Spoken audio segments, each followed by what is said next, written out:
Halloween, Chapter 11. "Well, what shall we do?" Laurie said, looking at her watch. She knew the answer, but hoped against hope that Tommy Doyle would suggest that he play a quiet game by himself while she studied history. Sure. Tommy pointed to the stack of comic books in the den. "We can start with those. When we're finished, I have some more in my room."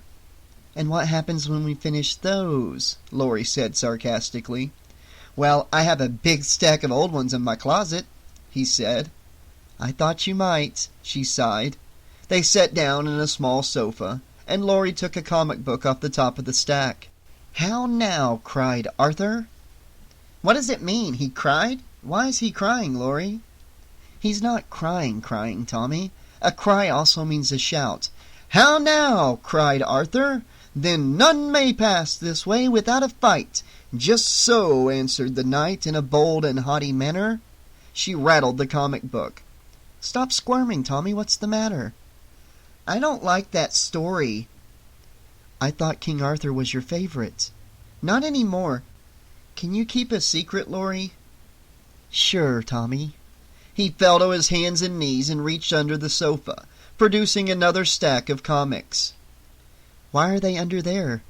"Mom doesn't like me to have them." Laurie shuffled through them. "Neutron Man, Laser Man, Tarantula Man. I can see why." "Well, I think they're neat." "Neat," Laurie echoed weakly. "Laurie, is there really a boogeyman?" "Of course. He eats little boys who read comic books." "Really?" The boy's eyes widened. "Maybe I'll watch TV for the rest of the night." "That would suit. Oh, there's the phone." She crossed the room to the phone on a table near the opposite sofa, a tremor of nervousness vibrating through her stomach. "Hello?" Her anxiety wasn't helped by the noise on the other end of the line. It sounded like gunfire. Finally, a voice. "Hear that? That's the sound of popping corn. That's the sound of a horny teenage girl when her boyfriend shot her down," Annie said, bored. "My heart bleeds for you, Annie." "Are you having fun?" "Never mind, I'm sure you are. I have big news for you." "What is it?" "Well, oops, hold on a minute." Laurie listened to the noise on the other end of the line with growing alarm. "Ow! Hey, cut it out! Come on, get out of here! Jesus, that hurt, you big jerk! Lindsay! Lindsay! He's tearing me apart!" "Annie!" Laurie yelled into the phone, her heart racing. "Annie, what's happening?" "Lester is tearing my crotch out!" Annie shrieked. "Lindsay, get this goddamn dog out of here!" Laurie heard growling, scratching of nails on linoleum, then a little girl's voice. "Lester, come on, boy."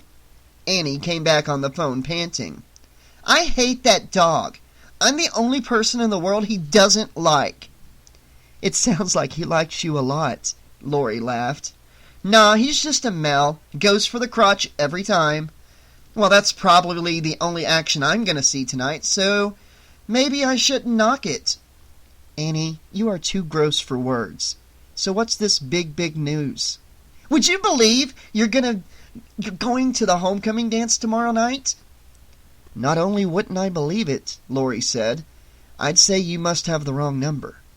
"That just goes to show how little you know." "Oh, and what do you know, Annie?" "Well, I just talked with Ben Tramer, and he got real excited when I told him how attracted to him you were." Laurie's knees turned to rubber. "Oh, Annie, you didn't. Tell me you didn't." "You guys will make a fabulous couple." While the girls talked on the phone, Tommy Doyle looked out the window at the last group of trick-or-treaters scurrying home in the darkness. His eyes were suddenly drawn to a black shape on the lawn across the street. For a second, he thought it was one of those cardboard skeletons with movable arms and legs that Lindsay's parents had hung from the tree.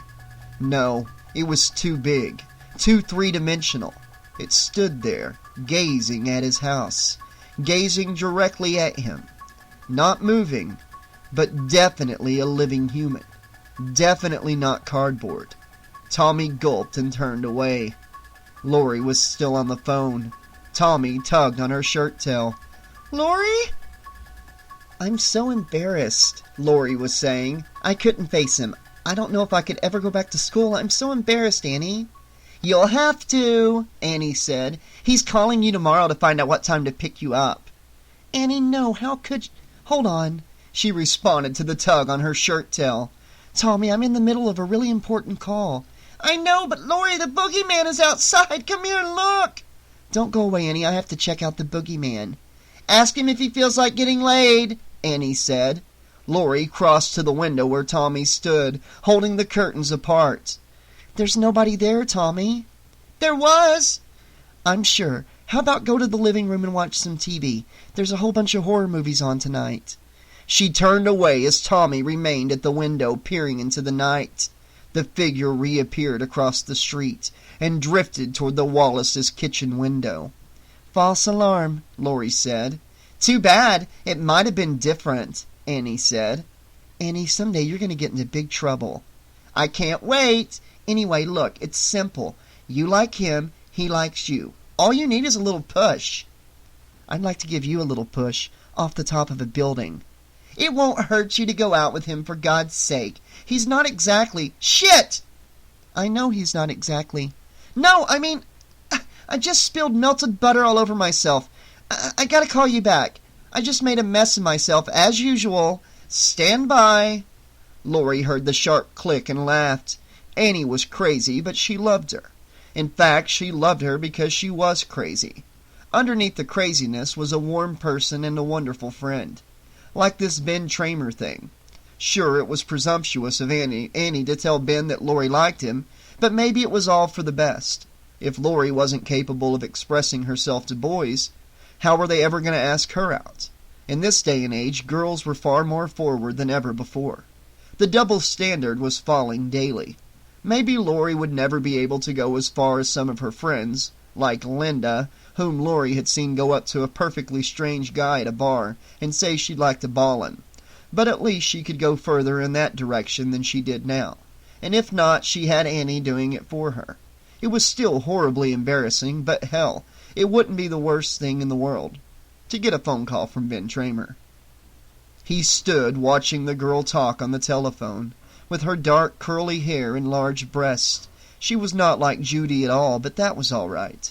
They didn't have to all look like Judy. They didn't even have to be girls. She held the kitchen wall telephone tucked under her chin, while she took a large pot of popcorn over one burner of the stove with one hand, and stirred a saucepan of butter with the other. Through the glass panels of the kitchen door he could hear her laughter. Suddenly the big German shepherd dog came into the kitchen as she was starting to pour the butter over the popcorn. It startled her, and the butter splashed over her red sweater and plaid skirt. Her curse came sharply through the glass. She hung up the phone and pulled the sweater over her head. She reached into a high shelf in the pantry to pull down a box of cornstarch. She dashed it on the butter stain on the sweater, then stepped out of her skirt and sprinkled the white powder on it too. She wore pink and blue print cotton panties, bikini style. And though her legs weren't as long as Judy's, her buttocks were larger and filled the pants to straining, and she had a sensual bulge just over the crotch that made him breathe heavier with desire. His hand opened and closed involuntarily on the handle of his knife. She turned to face the door for a moment, and he ducked back into the shadows. His head collided with a hanging plant, knocking the pot against the side of the house. He reached up to stay it, but it was too late. The German shepherd began barking madly. The half-naked girl gave a startled scream, and the little girl started shouting at the dog to shut up. The kitchen door opened, and the girl, clutching an apron to her breast, peered out. He had melted back around the corner of the house and stood pinned to the wall, breathing noisily, knife poised. The dog's barking filled the night air with threats. At length the girl uttered something about it having been the wind and closed the door. He could still hear the muffled baritone of the dog. He remained pinned to the wall, waiting for the barking to die down, but it went on ceaselessly. The dog knew he was there. Suddenly the kitchen door opened again. "Lindsay," he heard the girl say, "Lester's driving me crazy. I'm going to let him out, okay?" An instant later the dog roared out of the house, clamoring and pacing the yard in a jerky search pattern as his nose picked up the confusing sense of the intruder's path. He crouched beside a bush, braced for the leap he knew would come. And come it did. The dog seemed to find the fresh scent and make his move in one fluid motion, emitting a chilling snarl as it arched through the air with bared fangs focused on the man's arms. But the man was prepared, displaying a quickness and strength that some might have called supernatural. He dodged the charge and grabbed the dog from behind, clamping its jaws shut with one forearm and crushing its body to his chest with the other. The dog snarled and dug at his arms with the claws of its hind legs, but with its fangs ineffective, it could do no serious harm. He clutched the dog tighter, his cable-like forearm closing its windpipe, his other arms pressing its spine against his ribs until he heard the satisfying crunch of shattering vertebrae. The dog started squilling, but subsided into puppyish whimpers as the life drained out of it. Its hind legs clawed feebly and futilely at his arms, then twitched several seconds more before going completely limp. He held it a minute longer. Certain it was dead, he dropped it into the bush like a sackful of meat.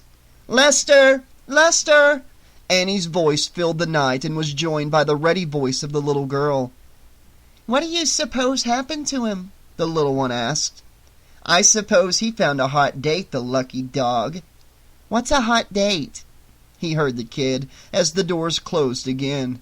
He did not hear Annie's reply. Chapter 12.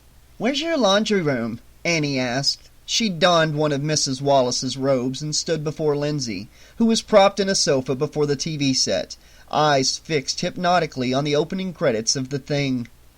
"Lindsay, did you hear me?" The child was in a video trance. "Earth to Lindsay! Earth to Lindsay! Do you copy?" She stepped in front of the child, blocking her view of the set. "Huh? Where's your washing machine?" "Outside." "Outside?" Annie mused. "I see. And I guess the dryer is in a tree?" "No, they're both outside in the little house in the yard." "Why, may I ask?" "Mommy didn't like the noise." "Uh-huh. And she liked the inconvenience, I suppose." The kid shrugged her shoulders and pushed Annie out of the way. "I can't see the movie." "Well, I'm terribly, terribly sorry," Annie said in her best British accent. "Okay, I'm going to carry this stuff out to the laundry house or whatever you call it. Will you be all right alone?" The child gazed at the television set, unseeing and unhearing except for what was emitted from the flickering tube. "Jeez," said Annie, shaking her head. "And I thought religion was the opiate of the people." She stepped between Lindsay and the television set again. "I'll be back in 5 minutes after I put this in the washer, okay?" Lindsay said, straining to see the program around Annie's legs. "I can't believe this," Annie murmured aloud as she crossed the flagstones to the little cottage in the backyard. A gust of wind whipped through the folds of her thin robe and blew it open. Annie's "God damn it" echoed through the yard.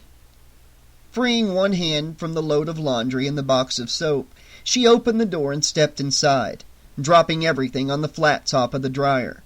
She reached for the light switch that should have been placed just inside the door, but the Wallace family seemed to function on a logic all its own, for there was no switch there. Terrific! The door slammed shut. Annie's heart leaped through her rib cage. She put her shoulder to it and with difficulty managed to open it, then turned her back to resume her search for the light switch.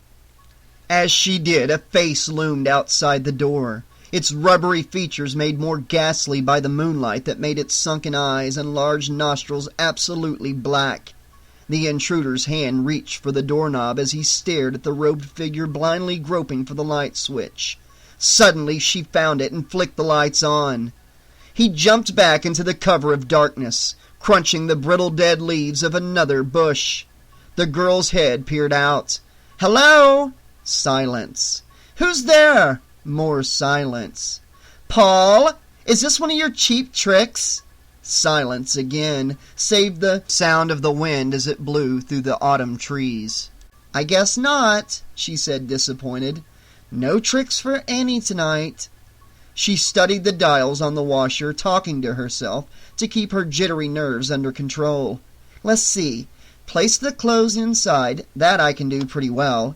Add soap or detergent. Got it. Add fabric softener or bluing in reservoir where indicated. Fuck that. Close door. Turn left-hand dial to code. Warm or hot. I think I'll do warm to melt the butter.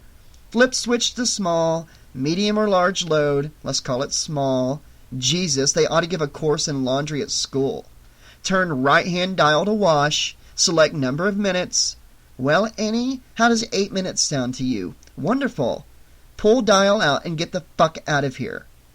The washing machine kicked into action as water poured into the drum. A tremendous gust of wind blew the door shut with window-rattling force. Annie rushed to the door and pulled the knob. The door didn't budge. She shook the door with adrenaline-triggered might, but even that didn't budge it. "Lindsay! Lindsay, come out here!" Sure, she'll come out here. She wouldn't pull away from the television set if a nuclear missile scored a direct hit outside her house. "Lindsay, God damn it! I'm stuck in the laundry!" She pounded the glass panes of the door, tempted to smash them, but decided instead to try the window over the dryer and spare herself the hassle of explaining and repaying the Wallaces for the damage. She boosted herself up on top of the dryer and opened the window. It was small, and she gauged its width against the size of her hips and decided it was going to be a near thing. But what else could she do? She tried going out legs first, but her hips jammed and she decided they'd slide out better if she went out head first. As she pulled her breast through the window frame, she heard the phone ringing in the main house. "Oh, great," she moaned. She also heard a sound in the hedges, and it was not the wind. Her pelvis jerked forward in fright, and her hips wedged tightly in the window frame. She heard a second sound, louder. Something was lurking in the bushes around the corner of the little house. It was closing in on her. "Lindsay! Lindsay! Oh, God, Lindsay!" "Annie?" Lindsay's voice tinkled on the windy night air. The thing in the bushes, whatever it was, retreated back into the shadows as the little girl emerged from the darkness around the main house. "Annie, what are you doing?" "What am I doing? I'm trying to widen this window with my hips. That's what I'm doing." "It looks like you're stuck." Annie drew a deep breath and overcame her fury. "Look, just try to open the door, then pull me back inside, okay?" "Okay." Annie heard the rattling of the glass panes as Lindsay shook the door unsuccessfully. Then apparently the child put all of her strength into the effort, and Annie heard the satisfying surrender of the door and felt the cold night air on her feet. The next thing she knew, a pair of little hands was tugging her legs, and Annie got the leverage to twist her hips out of the window frame. She pulled her torso back into the laundry room and jumped down. "Thank you, Lindsay. What made you come out here?" "It was a commercial, and Paul called you. He's waiting on the phone." "Paul? Paul is on the phone? Oh, God, Lindsay, run back up there and tell him I'll be right with him. And don't say anything about me getting stuck in here, okay?" "Okay." Lindsay tramped down the flagstone path while Annie hastily transferred the wet laundry to the dryer, setting it for a half hour. Then she gathered her robe around and raced across the yard, arriving just in time to hear Lindsay say into the phone, "She was stuck in the window. She'll be right here." She put the phone down and returned to her precious horror program. "Hello, Paul?" "Hi, Annie. Listen, next time you want to leave the house, try this new invention I just heard about. Much better than windows. It's called a door." "All right, cut it out. I got stuck because your wonderful invention, the door, slammed behind me and I couldn't get it open. It can happen to anyone." "Anyone with your figure." "Yeah, well, I've seen you stuck in other positions." Okay. Now here's the good news. My folks accepted a last-minute invitation to a party. They just left. "Want to borrow a phrase from Linda?" "That's totally fantastic. Why don't you just walk over?" "I'll have to stick around here. My parents said they'd call in just to check up on me. Can you believe that? So how about you coming here?" "How can I? I'm sitting for Lindsay, remember?" "Yeah." There was a pause as Paul thought it through. "Maybe you could drop Lindsay off with Lori. She's sitting right across the street, right?" "Not a bad idea. But my clothes are in the wash. I can't come now." "Come without them." Shut up, jerk. I've got a robe on. That's all you think about. And you don't? That's not true. I think about a lot of things. A sly grin brightened her face. Okay, why don't we not stand here talking about them and get down to doing them, babe, all right? I'll see you in a few minutes. She hung up the phone and stood considering the matter. Then the scheme dropped into place and she snapped her fingers. Lindsay was watching the television set with both hands clamped over her eyes. What are you doing? I'm scared, the kid said. Then why are you sitting there with the lights off? I don't know. Well, come on, get your coat. My coat? Where are we going? Across the street to Tommy Doyle's. I don't like Tommy Doyle. That's tough. Tonight you're going to like Tommy Doyle because tonight I'm going to love Paul. Do I have to? Look, Lindsay, I thought we understood each other. Can you find out if Tommy is watching the same movie? He will be. All you little masochists are watching the same movie. Oh, all right, the child finally said with obvious reluctance. At least wait till the commercial? Annie went to the coat closet and got Lindsay's parka and borrowed Mrs. Wallace's tweed coat. They waited for the next commercial, then Annie hustled the kid out the door, and they ran across the street. In the tangle of a wisteria vine at the side of the Wallace's porch, the prowler stood, holding his knife. He watched the two girls cross the street and stand in front of the door of the house where the other girl was staying. He didn't risk going across yet, so he stood his ground, waiting to see what they did, feeling a throbbing between his legs and a painful pounding in his head. The voice was getting louder. He had come close a few minutes ago when the girl was stuck in that window, but the child had foiled it at the last second. That was all right. He had all night. Opportunity would present itself again.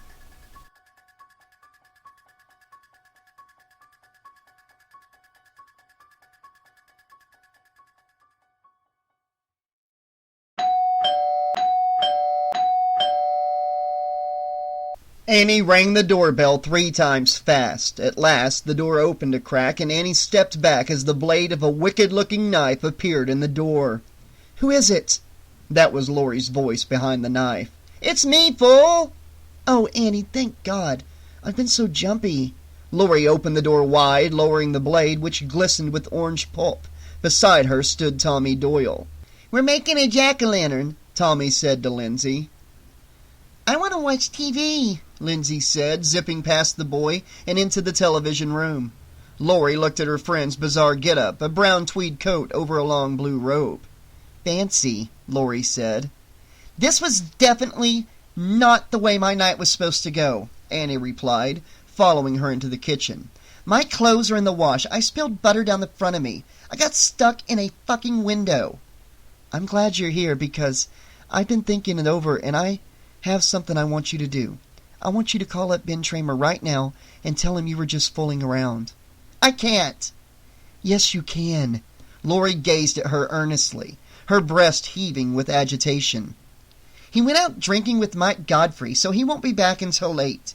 You'll have to call him tomorrow. That's all there is to it. Besides, I'm on my way over to Paul's." "Huh? Wait a minute. Tell you what, if you'll watch Lindsay, I'll consider talking to Ben Tramer in the morning." Laurie shook her head in a combination of admiration and exasperation. "You've got a deal." They slapped palms. "Hey, I thought Paul was grounded," Laurie remembered. "He was, but his parents are going out. Listen, I'll call you in an hour or so." And before Laurie could say anything else, Annie rushed out the door. She trotted across the street, the hem of her robe trailing after her like the gown of some regal bride. She went directly to the backyard and opened the door of the laundry room. This time she was smart, leaving a box of soap powder inside the door frame so that the door couldn't slam shut again. "Oh, Paul, I give you all," she sang, flinging open the door of the dryer. She grinned.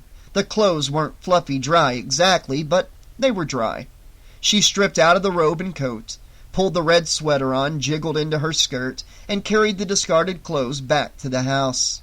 She found her purse and applied a light powder and blush to her cheeks. then traced an aggressive red line around her lips. "Ready for action," she told her reflection. The phone rang. "Hello?" "Annie, it's me." "Oh, hi, Dad." "What are you doing?" "Just watching TV with Lindsay." "Good. Just be careful." "Careful about watching TV?" "No," the sheriff laughed. "Just be careful, okay?" "Well, if you won't tell me, how can I be careful?"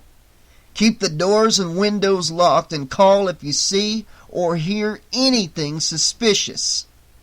"The most suspicious thing I hear right now is you, Dad. But I understand it's Sheriff Brackett's standard warning number 305. "No, it's a little more serious than that." His voice was deadly serious. "Okay, Dad. I'll be sure to lock up." "Good girl." She hung up. "I'll be sure to lock up after leaving the house," she said aloud, feeling a little guilty about mocking her father. Some good girl, if he could see me now. She picked up the house key from a dish on the foyer table and ran out of the house, locking the door. She shivered as she stepped outside and walked around the side of the house to the garage. The sound of breaking branches startled her. "Lester, for God's sake, stop creeping around in there." She entered the garage singing, "My Paul, I can no longer stall."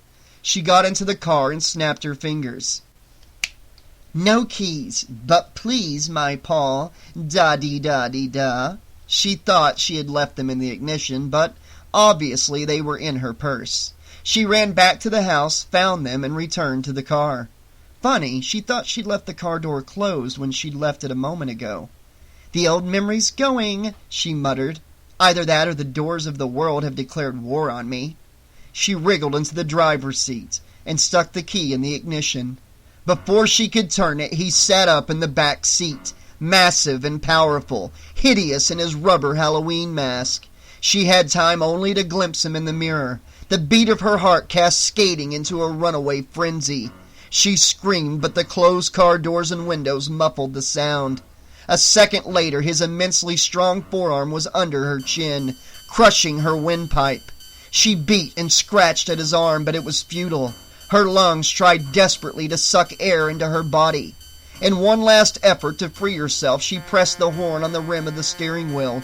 It blared loudly in the night for a long moment. Then the knife plunged into her belly. She could actually hear her mind contemplating the length and coldness of the long blade as it penetrated. But she didn't really feel any pain. The terror and resignation had made her impervious to it. She knew she was dead, and in her last moment she was aware of a blend of surprise and regret that the event could be so peaceful and undramatic. She wished she could have said a proper goodbye to her parents. She wished she'd understood her father's warning to be careful. She wondered if she'd be reborn and get a second chance to be careful. The light faded, and the last thing she heard was the car horn.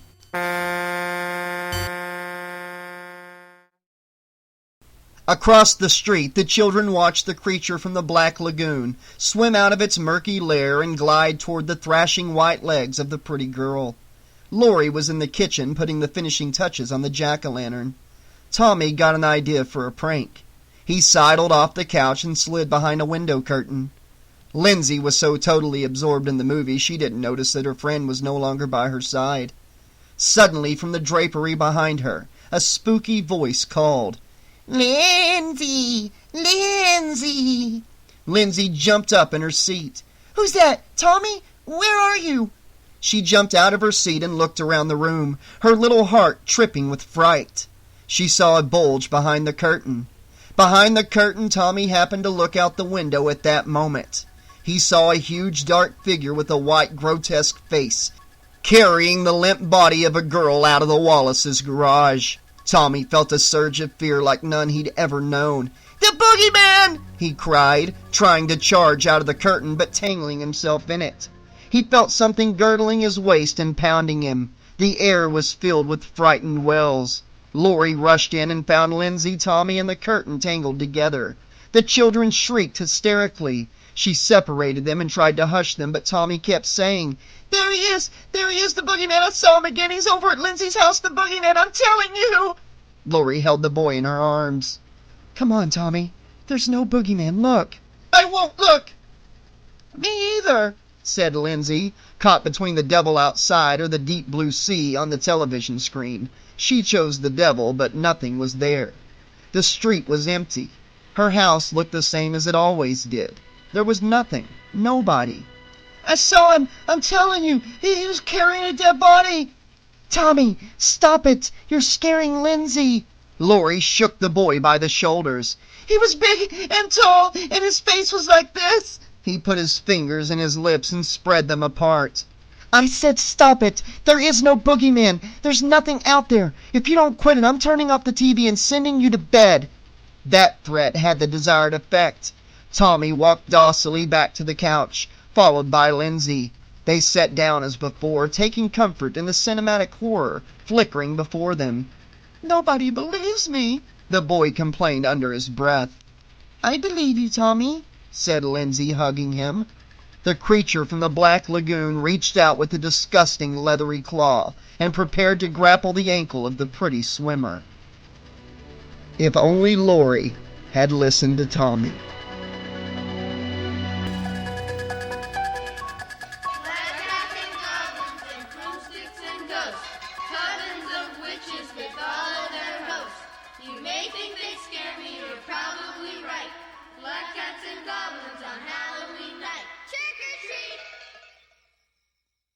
Okay, Slashaholics, this has been chapters 11 and 12 of Halloween, the novelization of the motion picture by Curtis Richards.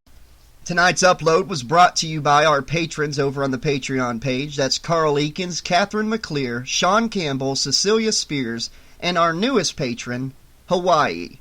Thank you all so much for supporting the channel. Today is Patron Appreciation Day. I left you guys a special treat on the Patreon page. Check it out in the post section. I think you'll enjoy it.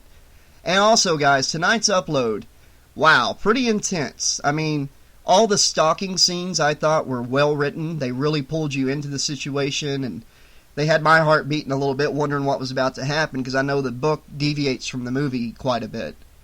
The death scene I thought was written really good. That whole scene played out so vividly, it was almost like I was watching it on a TV or in a movie theater. But I want to know what you guys thought of tonight's chapters. What you thought of maybe how I tried to make it a little more cinematic with the sound effects and whatnot. And I'm looking forward to the conclusion of this book. I think we only have like 2 or 3 more uploads left before we're actually finished with this novelization. But I'll be back very soon with the next chapter or so. Until then, this has been your friendly neighborhood 80s slasher librarian saying, thanks for listening, and I'll see you next time.